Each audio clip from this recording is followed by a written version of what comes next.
प्रशासनिक अक्षमता और राजनीतिक साजिश दंगे का जिम्मेदार, बोले सपा जिला अध्यक्ष। बहराइच महाराजगंज में युवक की गोली मारकर की गई हत्या और जलाए गए मकानों के विरोध में शुक्रवार को सपा के प्रतिनिधि मंडल ने राज्यपाल को संबोधित ज्ञापन डीएम को दिया।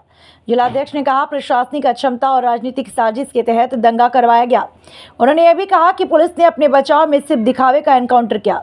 समाजवादी पार्टी के जिलाध्यक्ष अधिवक्ता रामहर्ष यादव शुक्रवार को सपा के प्रतिनिधि मंडल के साथ डीएम मोनिका रानी को ज्ञापन देने पहुंचे। राज्यपाल को संबोधित ज्ञापन में जिलाध्यक्ष ने पीड़ितों को न्याय दिलाने और दंगे के न्यायिक जांच की मांग की। सपा जिलाध्यक्ष ने कहा कि जिनके मकान जले उन्हें सरकार की ओर से मुआवजा दिया जाए।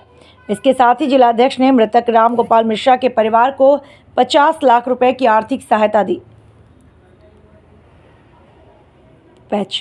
इसके साथ ही जिलाध्यक्ष ने मृतक राम गोपाल मिश्रा के परिवार को 50 लाख रुपए की आर्थिक सहायता देने की मांग की। प्रेस वार्ता के दौरान जिलाध्यक्ष ने कहा कि दंगा प्रशासनिक अक्षमता और राजनीतिक साजिश के तहत हुआ है। उन्होंने कहा, पुलिस ने जांच में फंसने और बचने के लिए दिखावे का एनकाउंटर किया।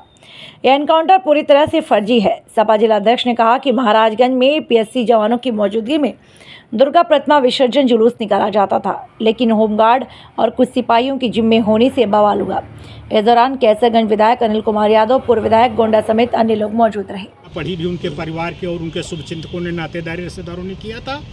तो पुलिस को लगा कि अगर हम फुल इनकाउंटर कर देंगे तो इसकी जांच पड़ताल, कहीं बड़ा हल्ला मचे, जांच पड़ताल ना हो जाए तो फिर हमारे लिए दिक्कत पैदा हो जाए। लेकिन उनको कुछ अपनी अक्षमता को छुपाना भी था, इसलिए जाकर के एक बनावटी ड्रामेबाजी किया है इनकाउंटर की। कोई इनकाउंटर नहीं, वो फर्जी है, फर्जी इनकाउंटर। तो ये क्या आप मानते हैं कि जिन लोगों को पकड़ा है ये भी गलत लोगों को पकड़ा है पुलिस ने? देखिए, वो नामजद हैं, कौन गलत है कौन सही है इसका तो काम अदालत का करना है, अदालत को करना है। सांप्रदायिक जजमेंट हम नहीं कर सकते यहाँ।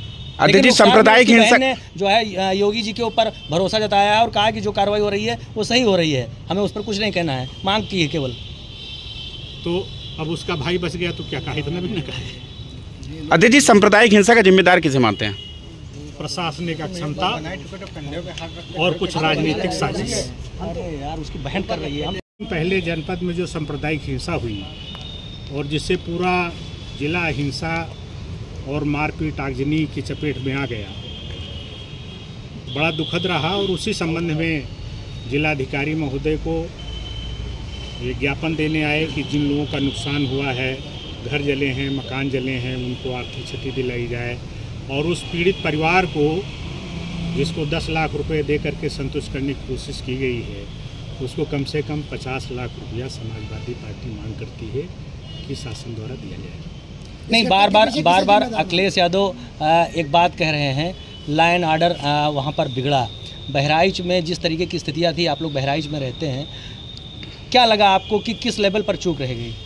पूरे जनपद में दुर्गा पूजा मूर्ति विसर्जन में यस्सो अपने थाने से नहीं निकल करके गए हैं ड्यूटी करने। सब बीट के दरोगा और बीट के सिपाहियों के सहारे 10-10 गांव, 20-20 गांव की मूर्ति विसर्जन का काम 5 सिपाहियों के हवाले कर दिया गया।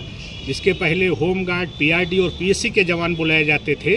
40 साल से दुर्गा पूजा हो रही है।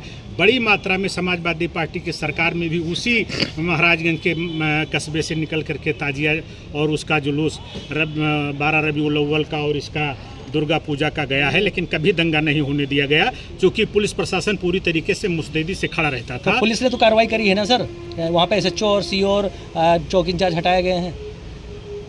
का बरसा जब कृषि सुखाने, अब जब किसी की जान चली गई, सैकड़ों परिवारों को उजाड़ दिया गया, मकान जला दिए गए, इसके बाद तो क्या सीओ दरोगा को सस्पेंड करके न राम गोपाल वापस आ जाएंगे, न जिसकी एजेंसी पे 100 मोटरसाइकिलें जला दी गई, न उसकी क्षतिपूर्ति की जा सकती है। कल जो कितने घरों में आगजनी हुई है? कम से कम अभी तक जो हमको सूचना मिली है अपने हमारे कार्यकर्ताओं के जरिए, कम से कम 500